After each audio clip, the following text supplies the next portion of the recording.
Up next, we have The Future Is Now, where we look into the crystal ball and tell you which teams will win in week 9. Up first is Jets at Colts, Thursday night football. The Colts are way better than their record shows. Carson Wentz has been surprisingly good for them. Colts win. Wait, not elite MVP caliber quarterback Mike White? Well, it's going to be elite quarterback Mike White versus elite quarterback Carson Wentz. We'll just have to see where the cards fall, I guess. All right, next up we have the Raiders at the Giants. Now, I think the Raiders are one of the most complete teams in football. And right now, the focus is going to be on the defense. They have the number 1 graded pass rush in the NFL. They have the number 6 graded coverage unit. Nate Hobbs and Casey Hayward have been playing some fantastic football. And Daniel Jones is getting pressured on 31% of his dropbacks right now. That offensive line of the Giants is flat out horrible. I think the Raiders defense eats. We're going to talk about Falcons at Saints next. I'm not going to give you all these great statistics that Sergi's going to give you because the Falcons suck and the Saints are good. So the Saints are going to win. With that said, Calvin Ridley's taking a potentially elongated personal absence from the NFL, which leaves one legitimate passing weapon for the Falcons at this point.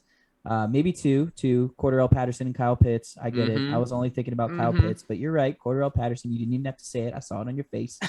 And although the Saints lost Jameis Winston, I think Taysom Hill is coming back from that concussion and probably going to run all over the Falcons. So, yep, Saints over Falcons. Can I just say, it's absolutely crazy that it took, how many teams has Patterson been on? The Vikings, the Patriots, the Bears. I mean, am I missing anyone there? I think there was one more. There's team. One more. It's just like 4th or 5th team. He's been in the league since 2013, I think. Yeah. How did it take them this long to figure out how to use the guy? And all of a sudden, he's one of the. I think he's on pace for like 1,300 scrimmage yards and like 11 touchdowns right now. He's insane. Yeah, I mean, NFL people are way smarter than us, so I don't know. Yeah. Next, we have Bills at Jaguars. Unfortunately, it looks like I'm going to be talking about all the blowouts. There's really nothing to talk about. It's the Bills, and it's Urban Meyer's Jaguars. The Bills are going to win. Just let's not beat around the bush here. It's going to be a blowout. All right, next up, we got the Browns at the Bengals. Now, this is an AFC North divisional matchup, which means it's going to be played within one score. That is in the bylaws of the AFC North, unless you're the Bengals and the Ravens last week, but we're going to ignore that one. I think this one could really go either way. It's kind of a coin flip. For me, it really depends on the Browns' health. If they can get a couple of their players back. I mean, I think right now their right tackle is also struggling to stay healthy, Jack Coughlin. If they can get themselves right, then I would go Browns, but I think that they're still not fully healthy, and I could see the Bengals coming back angry after getting embarrassed by the Jets. So could be a get-right game for the Bengals. I'm going to go Bengals. Agreed. I'm going Patriots at Panthers. I think Bill wins because Bill has a tendency to win when we don't think he'll win, and the Patriots really fight a lot even when they don't win. I mean, I can't remember the last time that the Patriots really got blown out. And I'm definitely going to take the Patriots over the Panthers because Sam Darnold's out with a concussion and their backup is PJ Walker. And Bill Belichick feasts on, quote, mobile quarterbacks such as PJ Walker. So I really expect that to be a pretty significant blowout for the Panthers. I'm going to say they win by double digits. Broncos at Cowboys. The Broncos have been one of the least impressive teams this year. Don't let their 4-4 record deceive you into thinking that this is some kind of a middle ground team. I mean, let's be honest, they just traded away Von Miller at 4-4. What kind of a team is like, all right, time to start collecting draft capital, rebuild mode, boys, at 4-4? They're bad. They know they're bad. Their front office knows they're bad. Their season is a lie. Their 4-4 is a lie. Honestly, Dak Prescott, if you told me right now that he wasn't playing and that Cooper, the stud Rush, was going to be the starting quarterback, I would still pick the Cowboys. Cowboys are going to win this game. Follow-up question. Are the Broncos stacking draft picks for Aaron Rodgers? I don't know. I think I mean- the Steelers might have Aaron's preference, but we'll see. I refuse to believe that because It- that would hurt my soul. Yeah, I know. I don't want to. I will say, Aaron did spend some time in Colorado. He had mentioned that, and he enjoys the state of Colorado. I think Aaron's been doing some questionable things. I also enjoy the state of Colorado. Oh no, it's a beautiful place, but Beautiful I mean, place. mind-opening things. So, you know. All right. Next up, we've got the Vikings at the Ravens. So, being the analytics guy, I really dug into this game. You know, I looked at a lot of the PFF advanced analytics, the rushing grades, the passing grades, the coverage grades. And then using my advanced analytics, I decided that the most important analytic is that I'm going to be at this game. And I am currently 2-0 at Ravens games this year. So, we're going to go 3-0 with me at Ravens games this year. Ravens over the Vikings, and I refuse to believe otherwise. And if you disagree with me, come fight me. Yep, that's an open and shut case. All right, Zach. We're gonna go with Texans at Dolphins for the most boring game of the week. It's gonna be a nightmare, I'm sure. I'm not excited for it. I don't think anybody wants to watch it. I think that the Dolphins and Texans need to pay people to come watch this game. I do think that the Dolphins get their second win here. I don't quote me. I'm over here thinking that the Lions were gonna beat the Eagles, and then they got totally blown out. But if I'm going on the record, I'm gonna say Tua gets his second win, unless he's traded tonight/tomorrow. In which case, that'll change everything. In which case, Tua's going to be on the Texans. Deshaun Watson's going to be on the.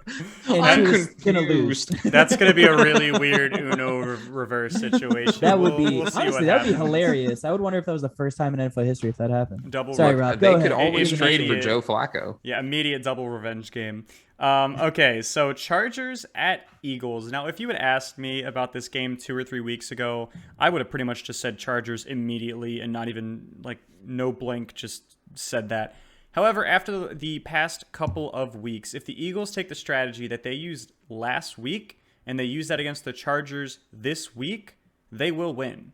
The Chargers defense right now has shown that it cannot stop the run. You can't win games when you can't stop the run. If the Eagles abandon their terrible play calling and say, hey, let's just hand the ball off, they will probably beat the Chargers. If they don't and they go back to their pass-heavy scheme, the Chargers will blow them out. I'm going to give the Eagles the undeserved benefit of the doubt and say that they're going to learn their lesson. They're going to run the ball more than 10 times, and the Eagles will win. All right, next up, we have Packers at the Chiefs. Now, at the start of the year, I feel like everyone was super, super amped up for this matchup because, like, oh my gosh, Mahomes, Rodgers is going to be a shootout. And I feel like with how crappy the Chiefs have been playing, the wind has kind of been taken out of the sails a little bit. Like, the Packers just beat the best team in the NFL with the ghost of Randall Cobb as their number one wide receiver.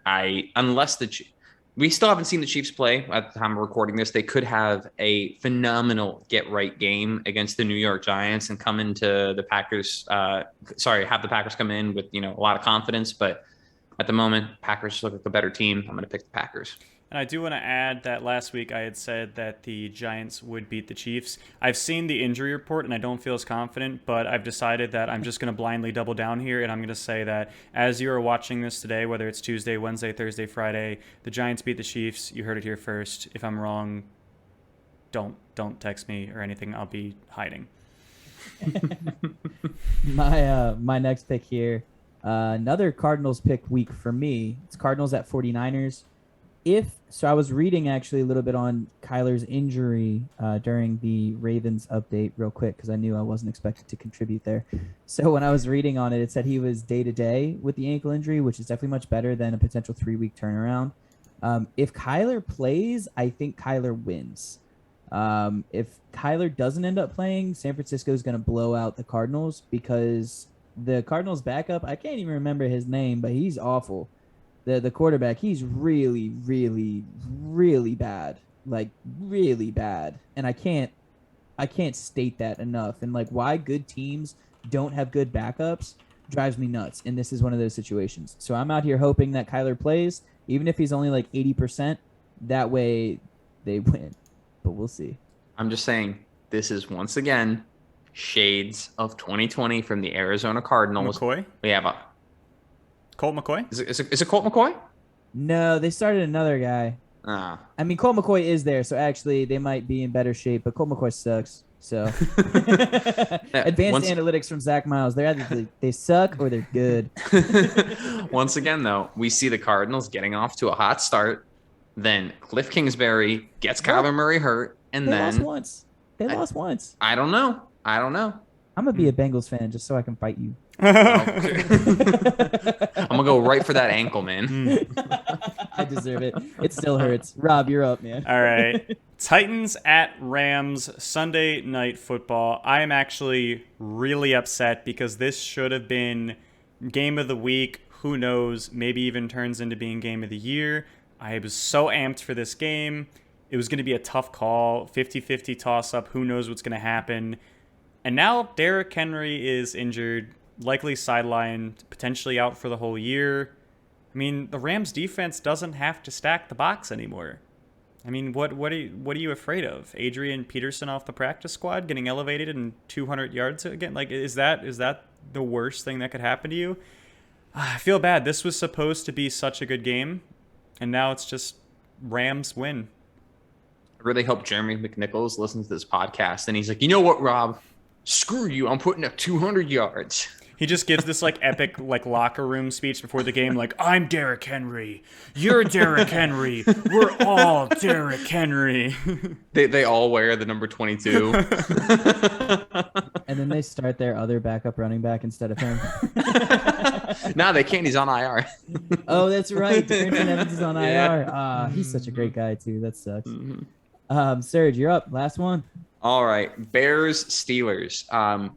I don't want to watch this game. I'm probably not going to watch this game.